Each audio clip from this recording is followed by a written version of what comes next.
Hello guys, good evening po everyone, good evening. Tayo ay hihina muna ng busis sa pag-intro dahil tayo ay maraming kapitbahay. Baka maraming marites dito sa bakasyon namin na weekend. Ayan yung mga bahay na maliliit. Pero 6 person po pwede makatulog sa mga bahay na to. Ano, yung mga bahay. Yun, another bahay, yung mga maliliit na yan, mga bahay yan, 6 person po ang pwede makatulog. Ito po ang kapitbahay namin, 6 din sila dyan, yan, 6 din yan. Ito po ang sa amin.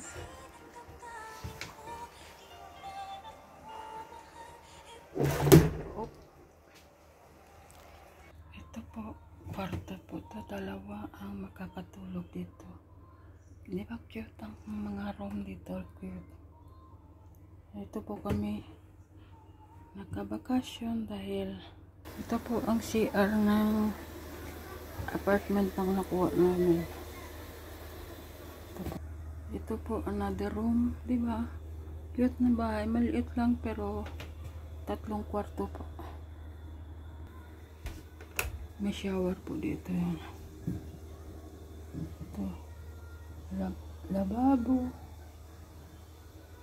May shower box po. May shower box. Ito po ang salas, diba? May aircon pa. Saka lababo, kusina. May lutuan, may ref. Diba dyan na may ano pa, shower.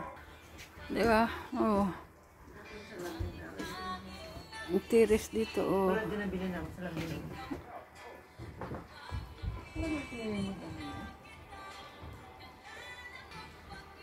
Yung mga kapitbahay. Diba? Kumaritis ako, kaya kahit nakaupo lang, minamaritis kong kapitbahay. Pinamarites kong kapitbahay. Mga kapitbahay. Yung mga apartment yan. Maliit lang pero 6 person po ang maliit lang po mga apartment pero 6 bed po. 6 bed single. So, ganun. O, diba? Tiris to. Nakatambay ako dito. Ganun. Dan sa loob po, 6 person po makatulog sa maliit na bahay na to. 6 bed po, single, 6 bed single, 3 room. 3 room and kitchen to toilet. Di ba? O, parang sa atin ba yung binibenta sa nakikita ko sa Facebook, yung binibenta sa sa Facebook na ready na ang bahay na i-form na lang i-form na lang sa sa kung may lote ka, may lupa kang patatayuan, kung gaano kalaki yung binili mong bahay na ready-made na. Di ba nakita ko sa Facebook, mayroong ganun, ready-made na. Ito po, ganito po ito. May mga po, magkadikit-dikit po ang mga bahay. Ayan. Dikit-dikit pong bahay. Terrace din yan ng kabila. Ayan. Diba? Kaya ganarn. Ako nag sound trip. Relax dito sa apartment na to. Nagre-relax.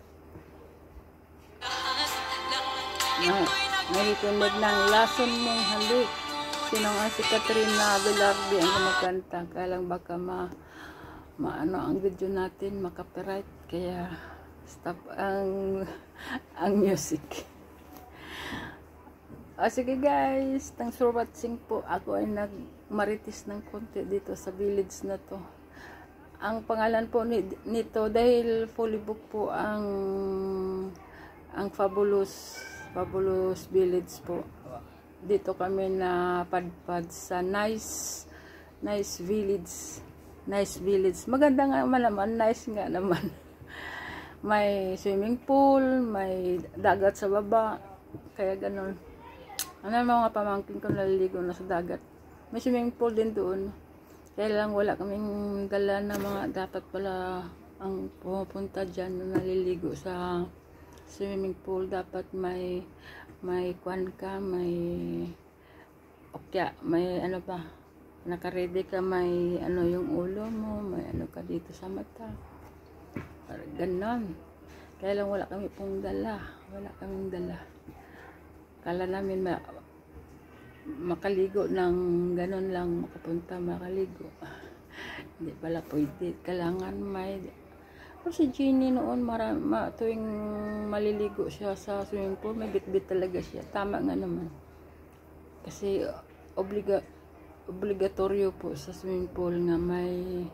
Kailangan may anong mata mo. Kasi nga pag lumangoy ka para hindi mananang asin yung mata mo. At saka yung may ano ka, may kwan sa ulo para hindi mapapasokan ng tubig yung dalawang tenga mo. Ganon. Marami doon si Jeannie kasi ito yung dala ng papa niya na nabili siya. Marami siya doon. Hindi ko malang naisip na magbitbit. Hindi ko kasi alam ang situation kung ano ang bitbitin ko. O sige guys, ako ay nakipagmarites lang ng konti. Thanks for watching po. Bye bye.